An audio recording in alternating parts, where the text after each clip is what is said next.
Muy buenos días, gracias por la presentación. Pues para un cardiólogo es muy difícil hablar de las grasas. Increíblemente deberíamos de ser los expertos en esta área. Pues quizá hace 20 años o más tiempo hemos estudiado los ácidos grasos omega 3 y omega 6 como una forma de medir el riesgo a enfermedad crónica, incluyendo la cardiovascular. Pero como se ha estudiado en otras partes del mundo, incluyendo Canadá, el doctor Bruce Holub de la Universidad de Guelph en Ontario, Canadá, estudió una paradoja epidemiológica increíble para los cardiólogos.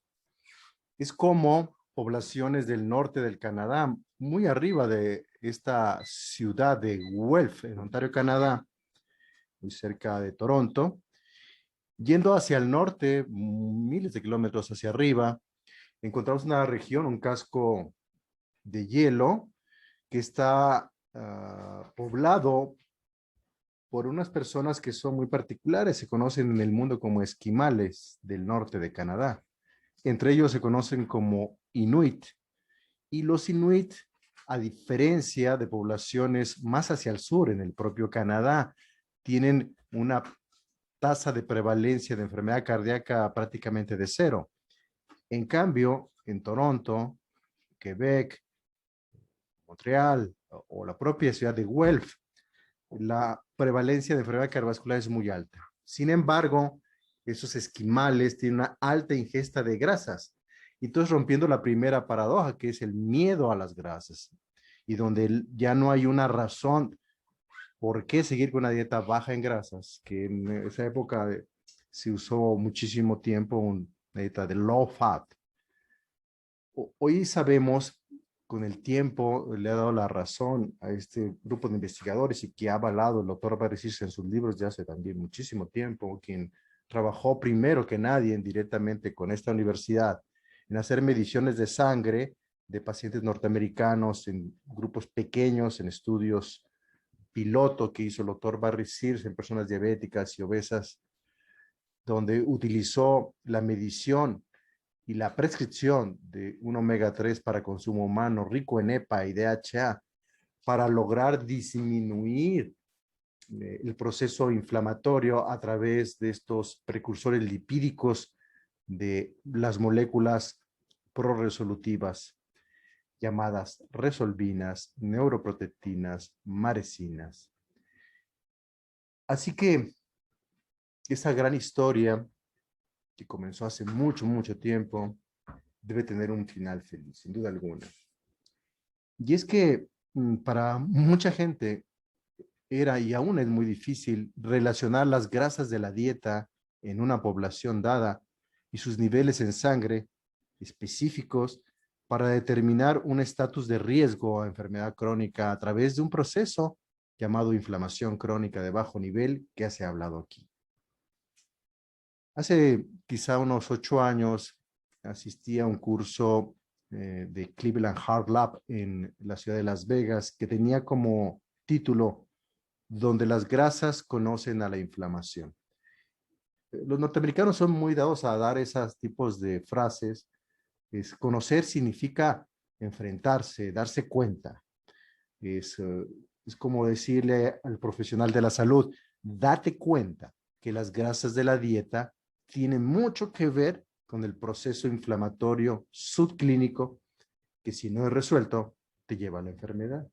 Digamos que en el curso se habló mucho de grasas buenas, grasas malas, grasas más o menos, grasas que nos pueden cambiar el estatus celular hacia ser propensos a la enfermedad o no ser propensos a la enfermedad. A la luz de las investigaciones de estos 20 años, se puede concluir en esta gráfica del doctor Barry Sears que dice que cuando las inflamaciones agudas, que no son silenciosas, que son intensas, que son localizadas, que no se resuelven, se convierten en inflamación crónica de bajo nivel.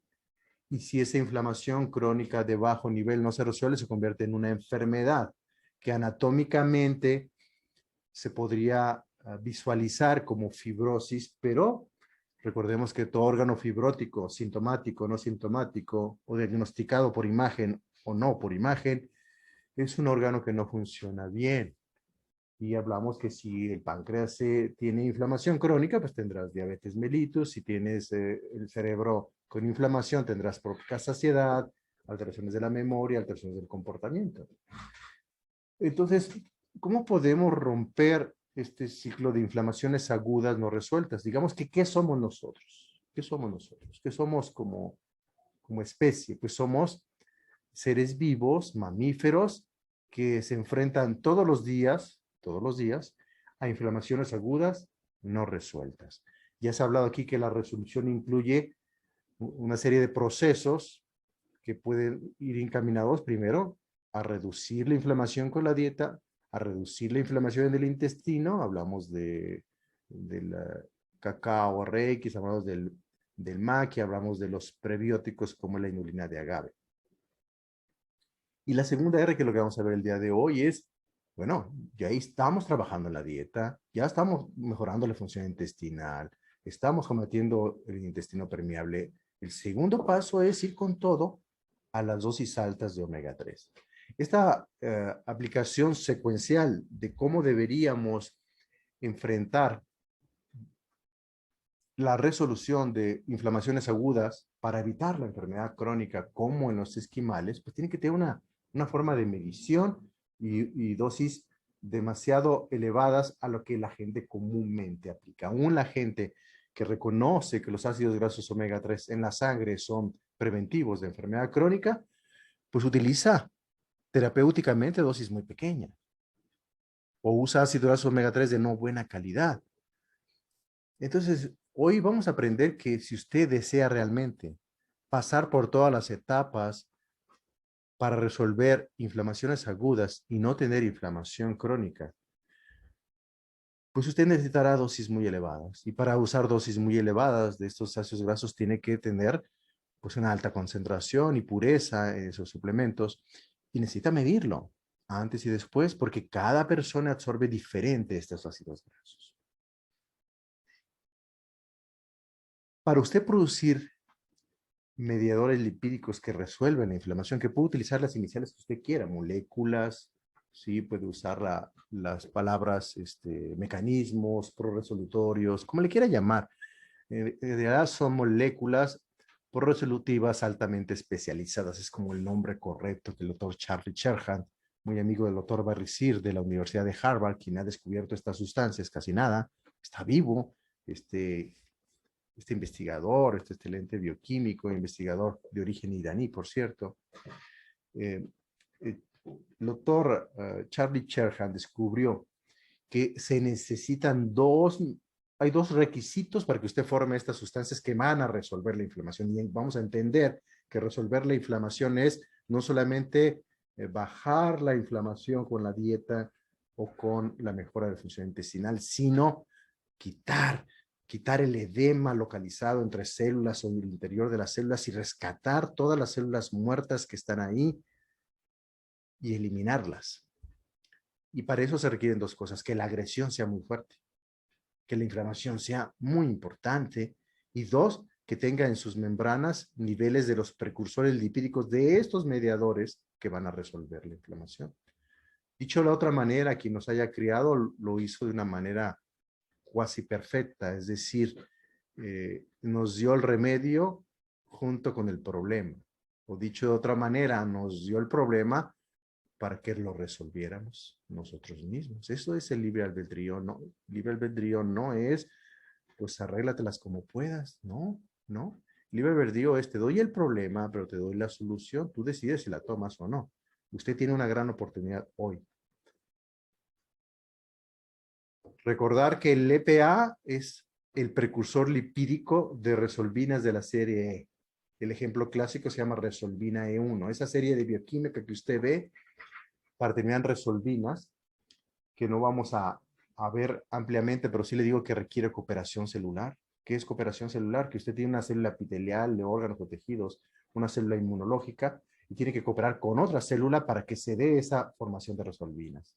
Es decir, si usted no tiene una agresión inflamatoria intensa, localizada, pues entonces no se va a activar el sistema bioquímico, la cascada bioquímica para producir estas resolvinas.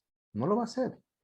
No lo va a hacer y no lo va a hacer porque no hay una agresión. Usted no puede resolver un problema que no tiene. Entonces, las resolvinas, el primer requisito, digamos, en la primera fase yo me voy atrás, como cuando usted está en la secuencia de películas de la Guerra de las Galaxias, ¿verdad? Entonces usted ve 4 o 5 películas y luego de repente le dicen, está el episodio 0. Pues regrésate. El episodio 0 en la resolución de la inflamación se llama inflamación. Se requiere la inflamación. Entonces la inflamación tiene una razón de ser y es provocar la respuesta. Provocar una respuesta. Así que si usted toma antiinflamatorios, toma esteroideos o no esteroideos, usted está bloqueando la respuesta resolutiva. Lo hemos dicho, pero no, a veces no lo comprendemos esta secuencia como un proceso, como un engranaje. El EPA es una molécula de 20 carbonos, 5 dobles ligaduras, configuración omega 3. La configuración omega 3 tiene que ver con la terminal metilo, los extremos de este gran cable de átomos de carbono. En un extremo tiene CH3, esto es lo que tiene que saber, eso se conoce como terminal omega. Contando a partir de ahí hacia atrás, usted tiene dobles ligaduras cada 2 carbonos. Esta gran cable de moléculas de carbono tiene 5 dobles ligaduras. ¿Qué le confiere a este ácido graso? Una gran movilidad, una gran capacidad de adaptación a la membrana en esa doble capa de fosfolípidos donde este ácido graso, que se llaman ácidos grasos activos, se unen en la posición número 2. Ya lo habló el doctor Barricir varias veces. Y esto es muy importante, la posición, porque ahí o está EPA, o está DHA, o está ácido araquidónico, no nada más. Y la proporción siempre va a ser a favor de ácido araquidónico porque la inflamación es un prerequisito para crecer y para defendernos y para cicatrizar heridas. El problema es el exceso de ácido araquidónico o la falta de EPA y DHA. Si usted me apura, y luego dijimos aquí hace 15 años, que la causa de la inflamación crónica de bajo nivel es la inflamación no resuelta aguda por falta, por deficiencia de ácidos grasos omega 3 de cadena larga, principalmente EPA, y es lo que se encontró en los estudios del doctor Bruce Holloop en Canadá, que había una gran deficiencia en poblaciones al sur del Canadá. La población consumía poca cantidad de grasas omega 3 para consumo humano. Vamos a ver después qué significa consumo humano. Siguiendo con la imagen, vemos que DHA omega 3 es una molécula de 22 carbonos y 6 dobles ligaduras, lo que dice que es una molécula más grande, una molécula que tiene más dobles ligaduras y mayor flexibilidad. Y esa adaptabilidad lo hace un ácido graso muy susceptible para estar en ciertos tejidos más que en otros. En toda célula estimulable eléctricamente, principalmente neuronas, hepatocitos, músculo esquelético y músculo cardíaco. Por eso ya hablaba el doctor Valecir ayer atinadamente cuando le preguntaban sobre un omega 3 de uso farmacéutico que contenía solamente EPA. ¿Qué problemas podría tener? Pues que al no tener DHA, que es un omega 3 antiarrítmico, pues el riesgo son arritmias. Increíblemente, usted no puede tener mucho de lo bueno o exclusivamente. Digamos, los esquimales no podrían escupir parte del DHA y quedarse con el EPA. Eso no pasa. Igual que al revés, no se podría quedar nada más con el DHA y tirar el EPA. O sea, la naturaleza así es. La naturaleza dice que el pescado contiene EPA y DHA en forma de triglicéridos. Ya lo decía el doctor Barrices. Pero eso está dentro de la carne, de la grasa del pescado. Pero nosotros para absorberlo tenemos que ingerirlo en forma de ésteres etílicos para poder ingresar estas dos grasas. No podemos aisladamente consumir EPA o DHA. Finalmente, otra forma de obtener estas moléculas proresolutorias es a través de los leucocitos, específicamente de los macrófagos, que hemos hablado mucho. Los macrófagos son las células inflamatorias que tienen mucho que ver tanto con la inflamación como con su resolución. A un lado del remedio está el trapito, dice el dicho. Los macrófagos que tienen en sus paredes, y lo hemos dicho también varias veces el día de hoy, necesitan tener DHA para poder resolver el problema y migrar, como usted ve en la imagen superior derecha, migrar de M1 a M2, pero no migran porque tenga mucha inflamación, que es el principal estímulo. El segundo estímulo es que tenga DHA en sus paredes para que pueda producir lo que dice SPM, que es moléculas porresolutorias especializadas. ¿Cuáles son estas?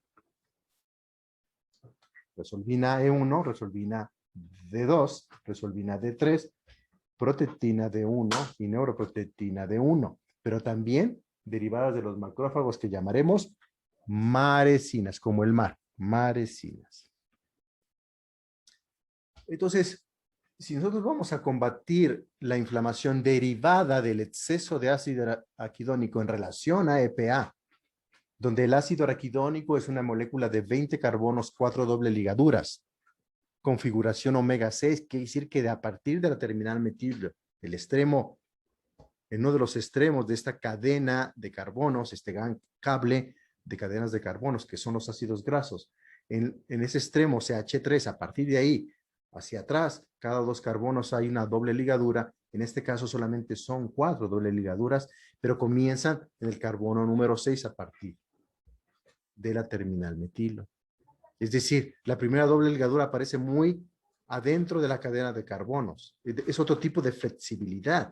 Por lo tanto, el efecto intracelular en la membrana primero y de la señalización intracelular es bien diferente. Simplemente por la configuración que tienen esos ácidos grasos y que dan otra morfología, otra adaptabilidad a la membrana.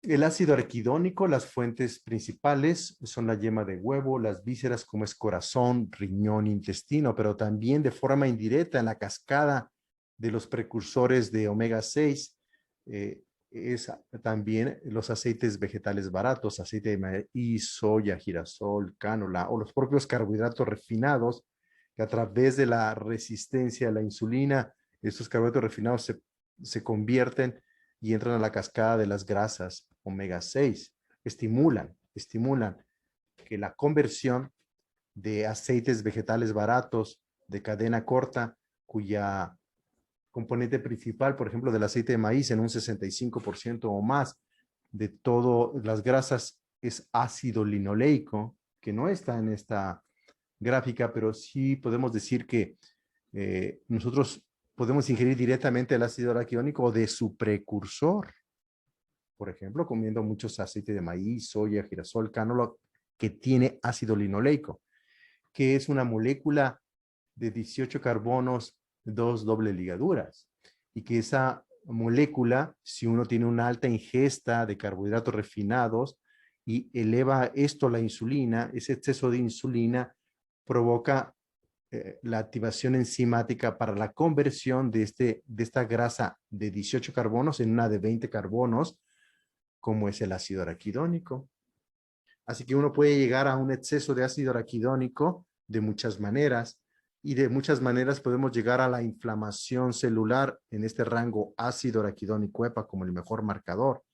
¿Por qué le llamamos perfil de inflamación celular? Que ha habido mucha controversia hace 20 años, pero hoy ya no hay controversia. Que el exceso de ácido araquidónico es el precursor de icosanoides, prostaglandinas de la serie 2 y leucotrienos de la serie 4. Por ejemplo, leucotrieno B4, por ejemplo, prostaglandina E2. Estos son sustancias que efectúan la inflamación, así que el ácido araquidónico es el precursor lipídico de sustancias proinflamatorias. En cambio, EPA, por ejemplo, es el precursor lipídico de sus eicosanoides antiinflamatorios, prostaglandinas de la serie 3, como prostaglandina E3, o leucotrienos de la serie 5, como leucotrieno B5, que tienen menos potencial proinflamatorio. Y hablo de qué menos potencial, porque hablamos que un requisito para la resolución de la inflamación es que haya inflamación, no la supresión de la inflamación. Así que el EPA no suprime la inflamación, eso quiero que lo comprenda, sino que hace que la inflamación se resuelva a través de producir una menor respuesta inflamatoria, pero lo suficientemente alta para que el cuerpo responda a sí mismo con una resolución. Y el mismo EPA tiene los factores proinflamatorios menos intensos, pero que se acompañan de la resolución, porque el mismo EPA se transforma bioquímicamente en resolvinas, como ya vimos, en resolvina E1 o el propio DHA, aunque no produce eicosanoides, sí se puede transformar en resolvina D2, por ejemplo, o en maresina si está dentro del macrófago. Entonces, los ácidos grasos omega 3 de cadena larga, EPA y DHA, producen, no suprimen la inflamación y sí producen secuencialmente dentro de su misma molécula sustancias que van a resolver la inflamación. Por eso, el rango ácido araquidónico EPA es el mejor marcador en la sangre y en los tejidos de inflamación celular crónica de bajo nivel. Es decir, tenemos una forma de medir el riesgo a la enfermedad crónica o a la complicación de la misma. Hoy vamos a ver también que tiene mucho que ver con la enfermedad aguda. Entonces, el rango ácido araquidónico EPA es el mejor marcador en sangre, sin duda alguna, que se eleva rápidamente cuando hay inflamación celular. El valor normal es 1.5. Valores de arriba de 5, por ejemplo, 10, 20 o 30, es una inflamación celular severa. El rango ácido araquidónico EPA es un marcador subrogado de la activación del factor nuclear kappa beta, que ha hablado el doctor Barry Sears ampliamente el día de ayer, perdón, y antier, hablando de que este factor nuclear, cuando está activado, es el causante de la elevación de las citocinas que usted ve en infecciones virales y en muchas enfermedades crónicas. Cuando usted mide la proteína C reactiva, quiere medir las citocinas en sangre, ya es muy tarde. Ya la inflamación ya es sistémica. Estamos hablando de una inflamación entonces celular que es crónica, sistémica y silenciosa. Esas son las características de la inflamación que estamos hablando cuando se vuelve crónica. Si usted tiene un rango ácido araquidónico EPA, indica que hay la posibilidad potencial de resolverlo, porque el primer síntoma o el requisito, el prerequisito para resolver un problema es que haya un problema. La proteína C reactiva, decíamos, ya es muy tarde cuando se ha medido. Y precisamente hace como 12 años, nosotros empezamos a enviar muestras de sangre. Mi servidor empezó a tener un sueño de formar un laboratorio en México para medir los ácidos grasos como se hace en esta Universidad de Guelph.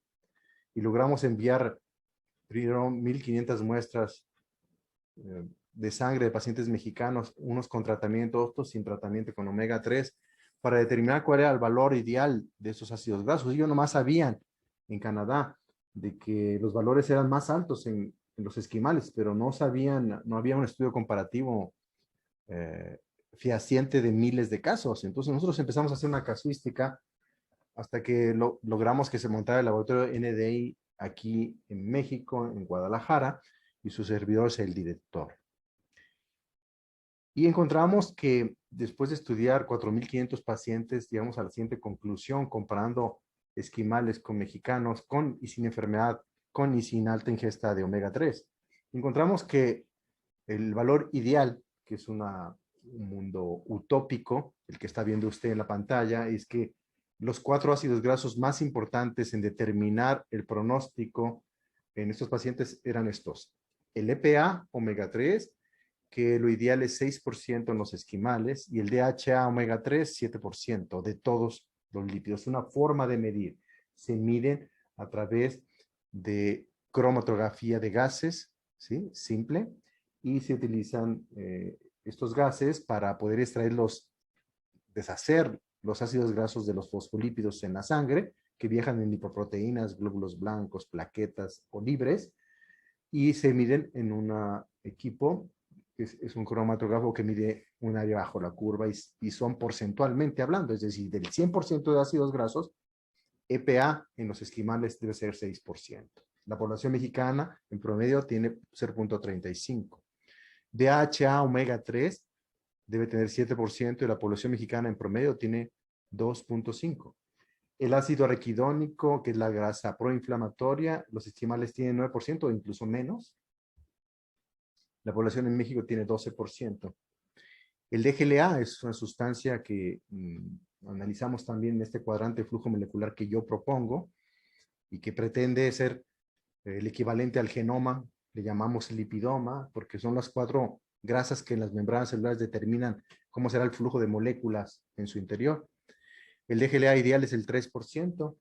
El DGLA tiene mucho que ver con el sistema inmunológico. Es una grasa omega 6 que es precursora del ácido araquidónico, pero si uno logra bloquear enzimáticamente en esta enzima que se llama delta 5 desaturasa, uno puede evitar que el DGLA se convierta en ácido araquidónico y sacar lo mejor de las grasas omega 6, que es esta sustancia llamada DGLA, porque es el precursor de unos eicosanoides benéficos que se llaman prostaglandinas de la serie 1, como prostaglandina E1 o prostaglandina E1, que son antiinflamatorias, antivirales y antitumorales.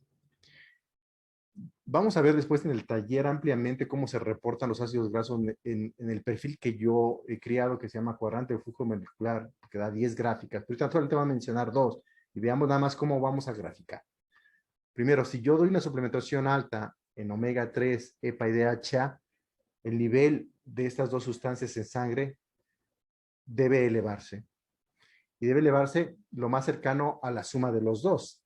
Si lo normal en los esquimales es 6% de EPA, 7% de DHA, la suma ideal es 13%. Solamente es un punto de referencia, 13%. Vean este paciente, como del lado izquierdo la suma de EPA y DHA se movió de 302, ¿sí?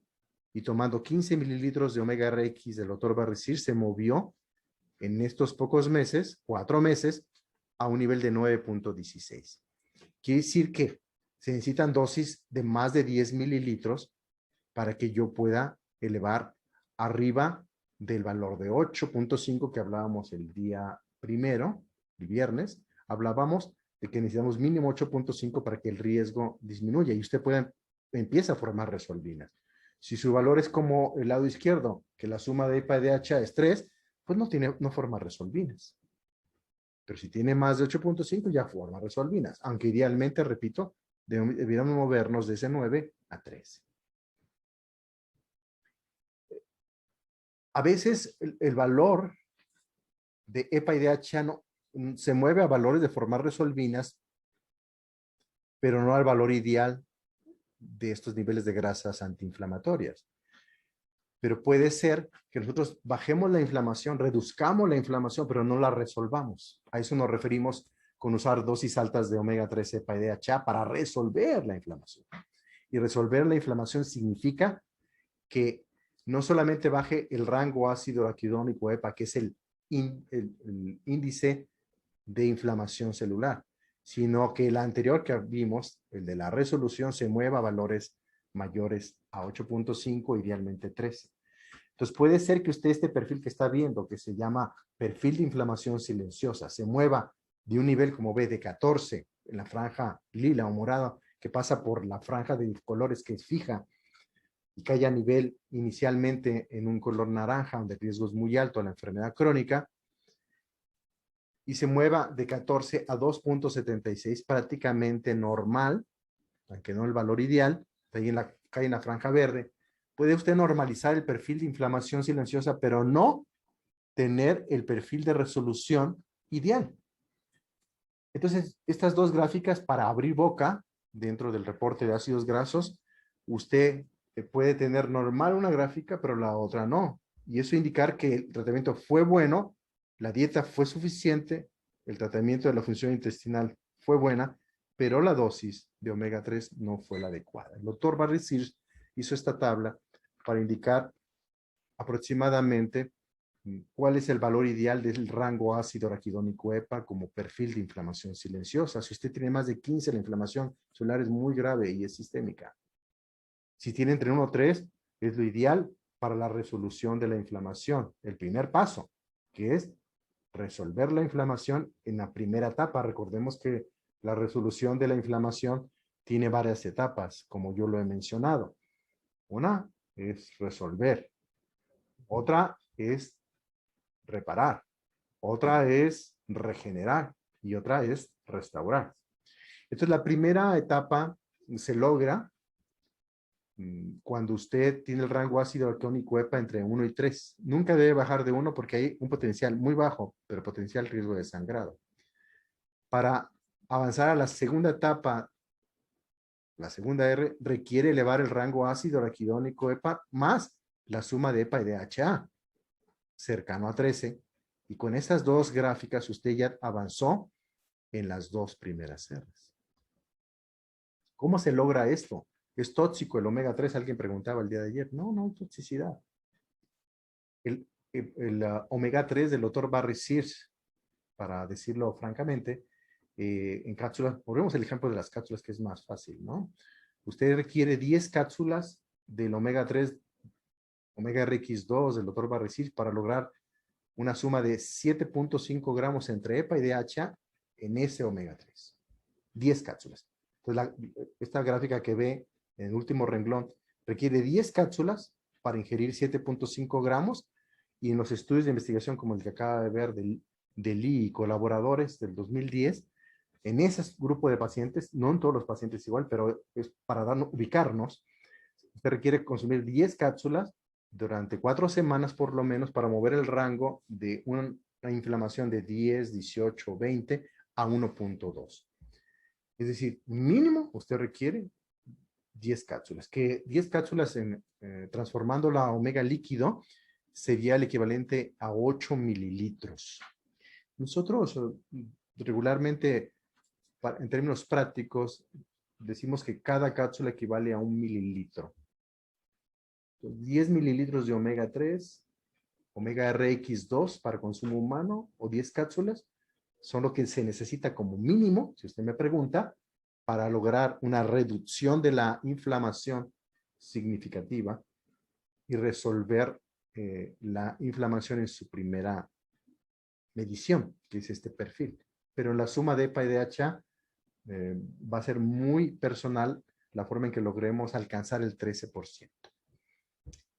Yo diseñé esta gráfica para decirles cada cuándo se tiene que hacer el estudio de sangre para medir el cuadrante de flujo molecular. Así lo puede pedir, o lo puede pedir como rango ácido araquidónico EPA, que va a ver más tarde, que tiene 10 gráficas, tiene el cuadrante de flujo molecular, tiene los niveles de otros ácidos grasos, unos 8 ácidos grasos, en forma, cuánto sacó el paciente, cuál es lo ideal y cuánto se aleja, y 10 gráficas predictoras de específicamente de qué enfermedades. Yo diseñé esto, significa dependiendo de la enfermedad que tenga el paciente. Por ejemplo, si usted es una persona sana, pues 2 veces al año. Si es una persona que tiene enfermedad cardíaca o diabetes, pues cada 3 meses. Si usted tiene una enfermedad autoinmune, mucho dolor, cáncer, pues cada 2 meses. Y la última gráfica fue premonitoria, porque no hablaba muy frecuentemente en aquel tiempo de los traumas agudos. Por ejemplo, si usted tiene un traumatismo craneoencefálico, es politraumatizado, tiene una neumonía típica por COVID-19, en este caso, pues cada mes se tiene que hacer el estudio. Algunos puntos antes de entrar en cualidades de omega es que tenemos dos tipos de omega 3, uno de origen animal y otro de origen vegetal. El de origen animal, repito, está lleno de grasas EPA y DHA. El EPA, una grasa omega 3 de 20 carbonos, 5 doble ligaduras, configuración omega 3, y DHA omega 3, una molécula de 22 carbonos, 6 doble ligaduras, configuración omega 3. Y las fuentes son de mamíferos marinos, principalmente el pescado, de los peces de aguas profundas que son atrapados, y esos pescados son, se les extrae el aceite y se limpia a través de un proceso de doble destilación molecular que elimina PCBs, metilmercurio, como vamos a ver, y haciéndolo puro y de alta concentración.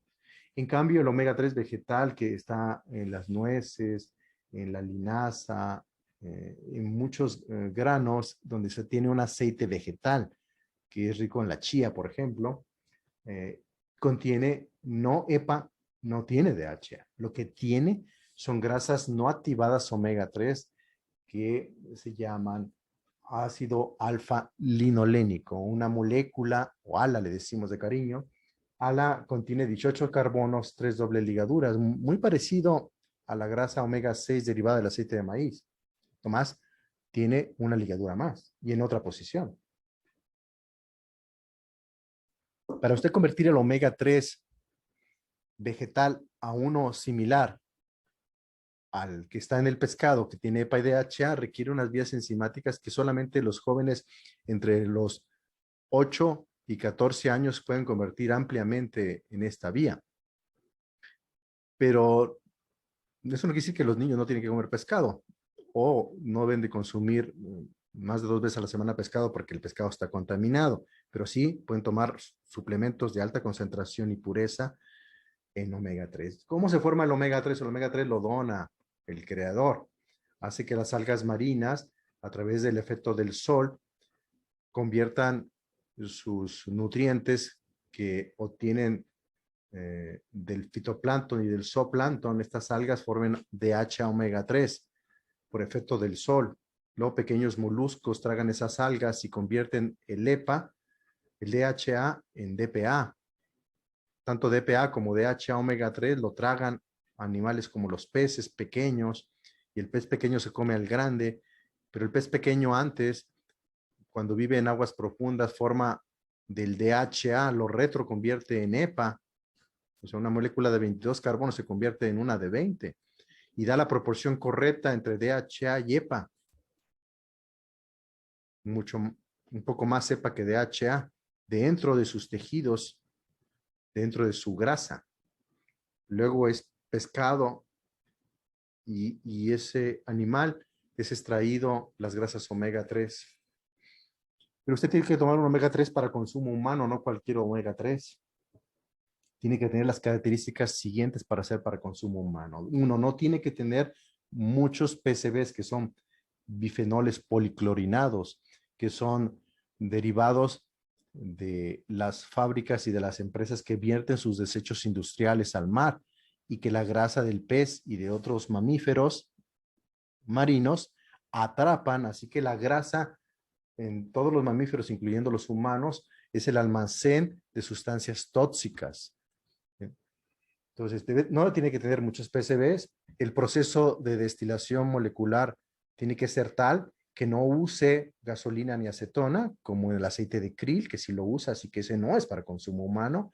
Y otro es que cuando se encapsula o se empaqueta en líquido, no tiene que cambiar el olor ni el sabor, porque eso aumenta su oxidación, y eso le llamamos volverse rancio, como cualquier grasa que usted conoce.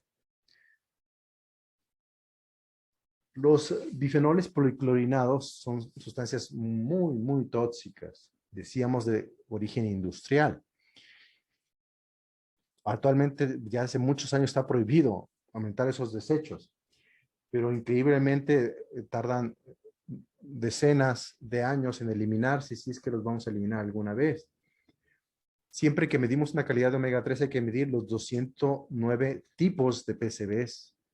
Cuando usted pone la vara muy baja y solamente mide 7 de estas familia de 209 componentes tóxicos, pues usted no está haciendo una buena medición de su omega 3. El doctor Barry Sears es muy escrupuloso en eso y mide por laboratorios independientes los 209 componentes, y para que sea para consumo humano, al medir estos 209 componentes, cada cápsula no debe tener más de 5 partes por billón. Otros se ponen la vara pues muy baja y dicen que 90 partes por billón. Todavía menos de esto ya es bueno. El doctor va a decir, prácticamente no tienen PCBs, es muy poco, no, es un proceso caro. Imagínese eliminar 100 litros de aceite de pescado y quedarse con uno para consumo humano, pues es realmente preocupante. También decíamos que no tiene que tener sabor. Si usted toma un omega 3 que no huele a pescado, no sabe a pescado, es que no tiene pescado. Si toma de Costco, GNC, Walmart, de cualquiera de las farmacias de los Estados Unidos, la Walgreens, la Rely, en Costco, también, pues no tienen, usted va a ser más barato, pero porque está eh, con poca concentración y pureza. Le llamamos TOTOTS al índice de oxidación y nunca debe ser más de 26 equivalentes por kilo según la Organización Mundial de la Salud. El doctor va a decir se pone un estándar mucho más exigente. No debe ser más de 19.5. ¿Por qué se oxida el omega 3? Porque entre más puro es un omega, más tiende a oxidarse. Entonces, por eso siempre sugerimos, aparte de que nosotros no le agregamos olor ni sabor, es que lo acompañe siempre de un antioxidante líquido. Si va a tomar el omega X líquido, se llama Sea-Halt, que vamos a ver más adelante, o Maki RX en la presentación cápsulas. Esta es la forma en que se reporta y la página web que yo recomiendo que le tome nota, omega3 para consumo humano.com.mx. Y el TOTOT se calcula a través de midiendo dos sustancias, una se llaman peróxidos y anicidina. Y anicidina multiplicado con peróxidos da el índice de TOTOTS. Por ejemplo, el doctor Barshir se pone, decíamos, menos de 19.5 equivalentes por kilo. Y otras organizaciones, por ejemplo, el IFOS, que los estándares de calidad en Canadá también se pone ese estándar, pero el problema es que no miden los 209 tipos de PCBs. Eso no es conveniente. Entonces la oxidación tiene que ser muy, muy baja del omega 3. Aquí está ejemplificado los 5 secretos de un buen omega 3. Uno, pues que no tenga contaminantes. Si tiene contaminantes es un veneno. Y entonces en lugar de ayudar perjudica. ¿Cuáles son las consecuencias de utilizar un omega 3 contaminado? Pues que los PCBs crean enfermedad cardiovascular o cáncer, por ejemplo. Entonces, si usted toma un omega 3, como alguien nos dice frecuentemente, oye, ya no puedo comprar el omega 3 del doctor Barry Sears. Es muy bueno, pero me compré uno acá en Costco. Y yo sé que está probablemente concentrado, pero en lugar de tomarme 8 cápsulas, me puedo tomar 16 para alcanzar el nivel. Pues vas a ingerir más omega 3, pero vas a ingerir más contaminantes, así que no lo recomiendo. Se oxidan muy fácilmente, se arrancian fácilmente, son inseguros porque ninguno tiene un análisis. El método para extracción usan gasolina y aparte tienen poca concentración de EPA y DHA, o sea, todas las agravantes. O sea, tampoco la solución es tomar más cápsulas de este omega 3. Te lo ejemplifico. Esta es la presentación de omega RX2 en cápsulas, ¿sí? Decimos la porción mínima son 4 cápsulas, pero la concentración es del 75%. ¿Sí? Sumas EPA y DHA en 4 cápsulas y lo dividimos entre esas 4, nos va a dar aproximadamente 750 miligramos de EPA más DHA, que son los omega 3, repito, activados, que van a producir tanto eicosanoides menos inflamatorios como moléculas proresolutorias especializadas del EPA y el DHA. En la presentación líquida, la porción es una cucharadita de 5 mililitros y decíamos que aproximadamente 10 mililitros equivalen a 7.5 gramos de EPA más DHA. Así que cuando hablábamos en la gráfica inicial del estudio que el doctor Barcir nos comparte, es que se necesitan 10 mililitros para mover un rango ácido araquidónico EPA aproximadamente a 1.2 de una manera genérica. Lo mejor es medirlo, pero usted te tiene que dar idea que por lo menos requiere 10 mililitros de omega la mayoría de los pacientes. Este es un pequeño esquema de lo que pudiéramos hablar de ácidos grasos omega 3 para consumo humano y su manera de medirlo. A mí me gustaría hacer una reflexión antes de pasar al siguiente tema, y es de dónde se origina esta medición. Decía yo que hace aproximadamente 15 años, la doctora Silvia y el doctor Berecir me dieron 2 palabras. Una decía inflammation y otra era omega 3 fatty acid. En español me dijeron, busca cómo medir la concentración de ácidos grasos omega 3 de cadena larga en la sangre y busca cómo esa medición nos podría hablar de el estatus celular hacia la inflamación o hacia la resolución de la inflamación. Como había dicho, el doctor Barry Sears trabajó con el doctor Bruce Holub y con Pierre Pirkansky en Canadá, en esta Universidad de Guelph, para medir los ácidos grasos en la sangre. El método que utiliza NDI Canadá para la medición de ácidos grasos es una técnica que tiene un secreto industrial. Es decir, porque esta es una pregunta muy recurrente, es ¿por qué nadie más lo puede medir? Como alguien me decía, si el Hospital ABC de la Ciudad de México no lo mide, pues no existe. Y no es así. El secreto industrial Canadá es muy celoso, no le ha otorgado la sublicencia para la utilización de esta medición. Entonces, el doctor Barecil lo utilizó mucho antes que nosotros para estudios de investigación. Esto hay que decirlo. Los estudios de investigación dicen, en pequeños grupos, el doctor Barecil decía que necesitamos dosis altas de omega 3 para bajar el rango ácido araquidónico EPA. Y entonces empezó a ver en pacientes obesos y diabéticos que era más difícil lograr esta reducción. Entonces nos dimos a la tarea de viajar a Canadá, contactarlos y decirle que queríamos enviar muestras de sangre, queríamos conocer el laboratorio. Y recuerdo muy bien que nos tomaron muestra a todas las personas que fuimos, parte de los socios principales y directores de la compañía en México, de la zona. Y tomamos esa muestra y nos dimos cuenta que a pesar que tomábamos omega, no estábamos en los valores ideales. En aquel entonces, Canadá hacía un reporte, y todavía lo sigue haciendo, un reporte de 28 ácidos grasos en crudo, decimos. Es decir, estos son los valores que tienes. No me atrevo a decirte que los esquemales tienen este valor ideal. Tú como clínico o como investigador, de hecho lo ofrecían a los pacientes para decirle, pues, tu valor, ni siquiera le decían está alto o bajo, simplemente decían, bueno, es el valor que sacaste.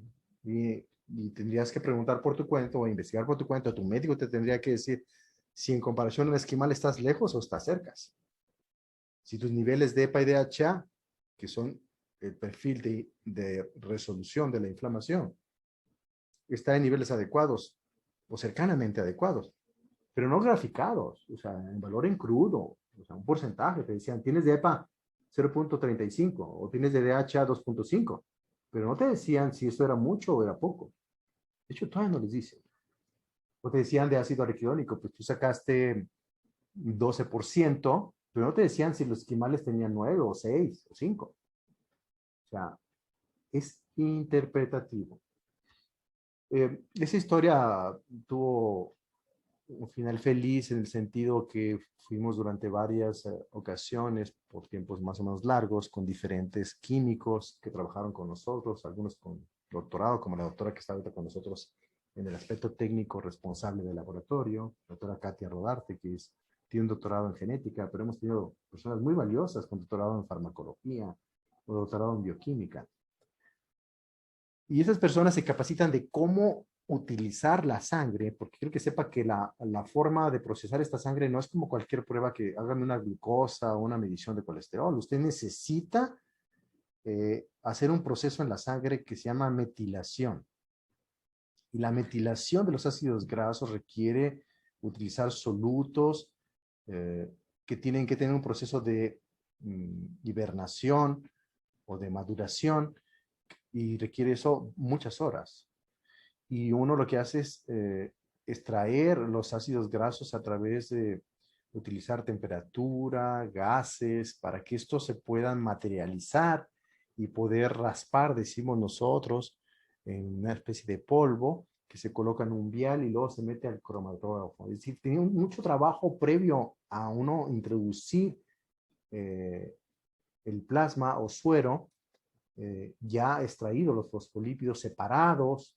El proceso bioquímico de preparación de la sangre es tener los ácidos grasos metilados, separarlos, romperlo de los fosfolípidos y separarlos, como cuando usted tiene un rompecabezas y lo parte en 1000 pedazos y luego los vuelve a unir.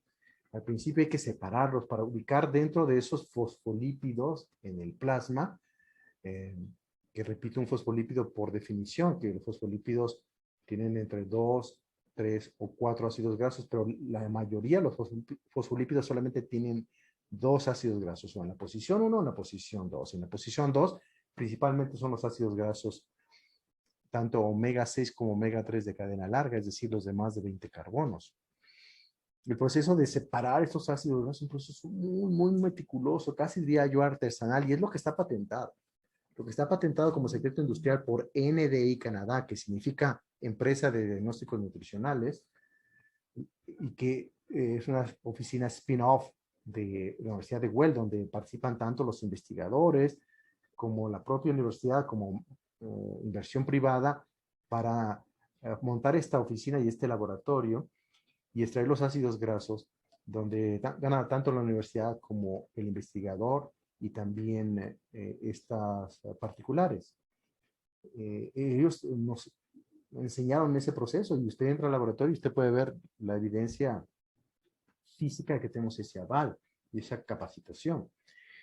Ese proceso fue largo en aprenderlo y es muy meticuloso y tiene un margen de error muy amplio en personas que no están capacitadas. Cuando uno presenta estos trabajos de investigación, presenta el borrador, el esqueleto del proceso, más no minuciosamente. Por eso mucha gente lo ha intentado en diferentes partes del mundo sin éxito, porque no tiene toda la fórmula.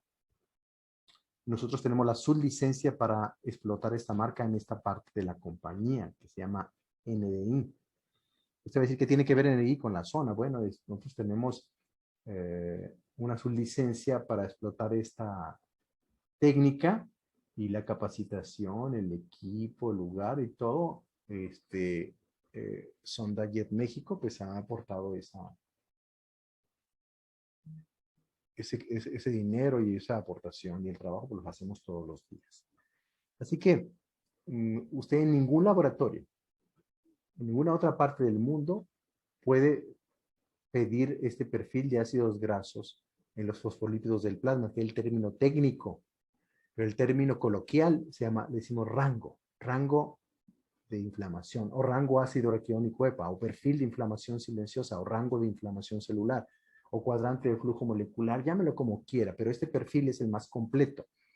Vamos a ver a la hora de la interpretación cada uno de los índices predictores que su servidor creó hace ya algún tiempo y que tienen, pues si no una patente, tienen un registro como tal de origen, cuál es un registro intelectual, de propiedad intelectual. Pero nosotros lo explotamos aquí, lo donamos totalmente para NDI México, para su utilización. Y consiste en lo que usted vio inicialmente, es un cuadrante de flujo molecular. Un cuadrante de flujo molecular que me gustaría regresar a esa gráfica para terminar mi presentación y permitirle a la doctora Silvia que siga con su tema. Esto que ve usted en la imagen, para los que son de primera vez en este curso de certificación, porque también me lo pregunta muy seguido, el doctor Barricid no habla de este cuadrante de flujo molecular en sus libros. El doctor Barricid no habla del lipidoma. El doctor Barricid no habla de índices predictores más allá del índice o del rango ácido raquidónico EPA. Esta es la explicación. Y no es que haya pues, un choque de ideas, simplemente que tenemos diferentes herramientas. Digamos que en esto México y su servidor en lo particular, pues creció en la parte laboratorial y científica un poco más allá de nuestros profesores que en su momento han sido el doctor Bruce Holub y el doctor Barry Sears. Bruce Holub en Canadá y el doctor Barry Sears en los Estados Unidos. Entonces, por eso no aparecen los libros del doctor Barry Sears, pero sí lo puede ver en los libros de México entra en la zona o mantenerse en la zona. En los libros que habla del programa de nutrición por resolutiva de la zona en México, sí va a encontrar esta información. Entonces el cuadrante de flujo molecular es una extracción de medir todos los ácidos grasos que lo hacía Canadá y que el doctor Barzil extraía nada más el rango ácido araquidónico EPA y que los japoneses extraían nada más el rango ácido araquidónico EPA, o que los alemanes extraían solamente el rango ácido araquidónico EPA, o a muchos otros investigadores norteamericanos que solamente extraían la suma de EPA y de HA. Estos índices predictores que van a conocer más tarde conmigo, aparte del cuadrante de flujo molecular que está viendo, teóricamente no tenían un aval, pero se fueron confirmando al paso de estos más de 16 años de medir los ácidos grasos y utilizar los ácidos grasos omega 3 como intervención nutricional para modificar un patrón de predictor. Investigadores independientes y propios hemos hecho algunos estudios de investigación en diferentes áreas, como puede ser resistencia a la insulina, obesidad, enfermedad cardiovascular, esclerosis múltiple, demencia senil, crisis convulsivas por fiebre. Hemos trabajado en resistencia a la insulina y pacientes con HIV. Hemos trabajado con atletas de alto rendimiento y desempeño atlético. En fin, hemos trabajado con pacientes con bajo peso y medición de estos ácidos grasos. Así que hay una línea de investigación muy amplia al respecto. Entonces, estos índices predictores que teóricamente aparecían, pues eran como hipótesis huérfanas. Y estas hipótesis huérfanas se fueron confirmando con el paso de los años. Y es muy gratificante ver que una hipótesis se va confirmando con el paso del tiempo. No como globalmente, porque nadie tiene esa visión global, o no tenía, salvo ustedes que han tomado los cursos de certificación durante más de 10 años, quizá 20 años, algunos, o ustedes que inicialmente lo van a hacer, van a ver que lo van a aplicar y han aplicado algo que se fue creando, madurando y confirmando conforme avanzando el tiempo. Entonces, este cuadrante de flujo molecular es un ideal, es una utopía. También eso quiero decirlo. Digamos que la persona que de primera vez llega a hacerse esta prueba de sangre, pues no sale con estos valores. Definitivamente no. Sale con otros valores. Sale con, por ejemplo, nadie tiene EPA de 6% sin tomar omega 3. O aunque tome omega 3, pues si no está haciendo en el programa de nutrición proresolutiva, pues no está haciendo ni la dieta, ni tomando la dosis correcta de omega 3, ni mejorando la función intestinal, la inflamación intestinal, controlando el leaky gut, ni está trabajando con dosis altas de MAQI para reparar los tejidos y pues, poder producir las 3 R's que ya empieza a ver usted aquí en el panel. Por eso, de entrada, nadie sale con EPA de más de 6 y de H a más de 7, porque la mayoría antes de comenzar este programa no usa dosis altas de omega 3 para consumo humano que estuvimos viendo. Pero tampoco siguen un programa nutricional para mantener a raya el ácido araquidónico, porque el ácido araquidónico tiene una influencia muy grande del estrés, de la ansiedad, del exceso de ejercicio, la falta de ejercicio, y también tiene una influencia muy importante dietética.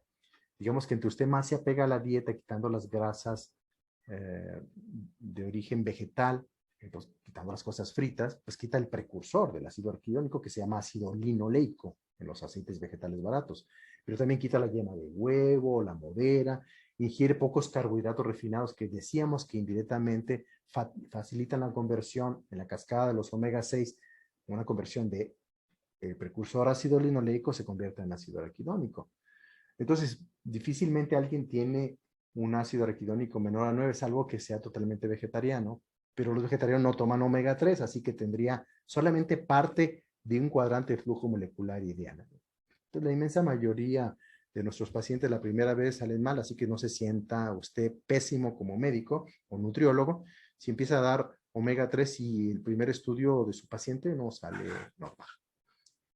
Y finalmente el DGLA es toda una historia. El doctor Barzil tiene una historia muy amplia en cómo utilizar herramientas nutricionales para elevar el DGLA. Es una historia que le costó dinero, tiempo y esfuerzo.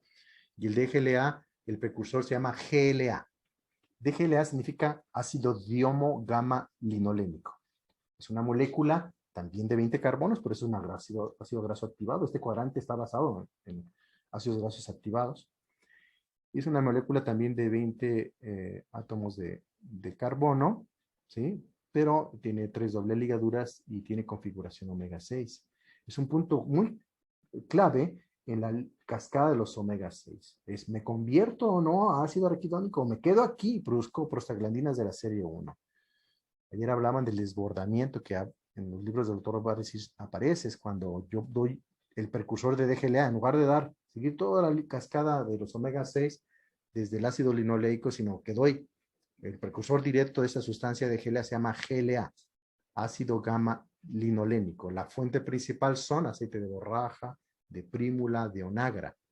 Y entonces uno a veces da ese precursor y el cuerpo no todo lo convierte a DGLA porque no tiene las enzimas en su hígado, o lo convierte en DGLA, pero rápidamente el cuerpo lo transforma en ácido araquidónico. Eso se llama desbordamiento. Y puede ser debido a muchas cosas. Uno, de que toma uno mucho de este aceite que no es omega 3 y la enzima que convierte la delta 5 desaturasa está activa y lo convierte muy rápidamente a ácido araquidónico. Eso se llama desbordamiento. Yo intento que se convierta de gela y se quede y se transforme o forme prostaglandinas de la serie 1. Así que el valor de DGLA de 3% también es difícil lograr. A veces tenemos más de 3. Y eso sucede mucho cuando la gente no toma omega 3, EPA y DHA. Y el DGLA puede estar muy bien, el ácido araquidónico puede estar más o menos bien si hace la dieta, pero EPA y DHA no.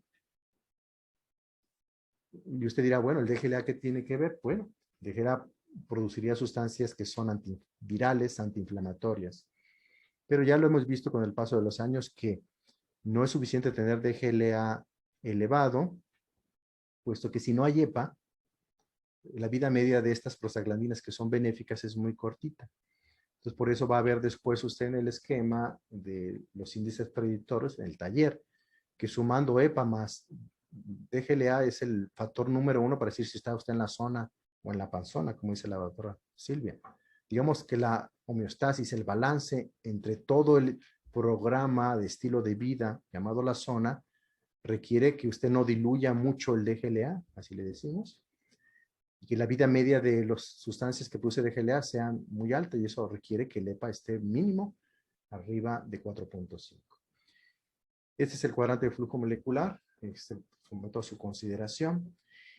Porque le damos cuadrante de flujo molecular porque estando esta sustancia lo más cercano a lo ideal, las moléculas van a fluir del interior de la célula afuera de la célula. Así que la señalización celular de hormonas, mensajeros y el efecto intracelular de cualquier sustancia, fármaco, va a ser mucho mejor si estas están lo más cercano a lo ideal de estas 4 sustancias.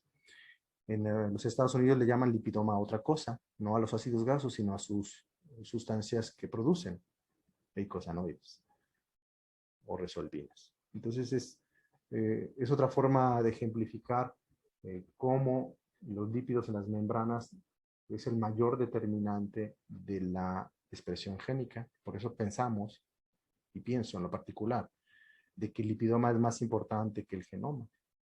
Mucha gente, no, los genes son más importantes. Pero yo pienso que el lipidoma es más importante porque el lipidoma va cambiando con el cambio de estilo de vida que haga favorable al paciente. O va empeorando si su estilo de vida es muy malo. Y eso es lo que determina la expresión de los genes. Los genes no son independientes. A ese efecto se le llama nutrigenómica, cuando es en conjunto tanto el ejercicio, el omega 3, los antioxidantes, control del estrés. Y le llamamos modulación epigenética cuando usted solamente hace una intervención. Por ejemplo, si usted solamente utiliza el ejercicio, el omega 3, el MAC, aisladamente, está haciendo modulaciones epigenéticas. Espero favorables. A veces hace modulaciones epigenéticas desfavorables.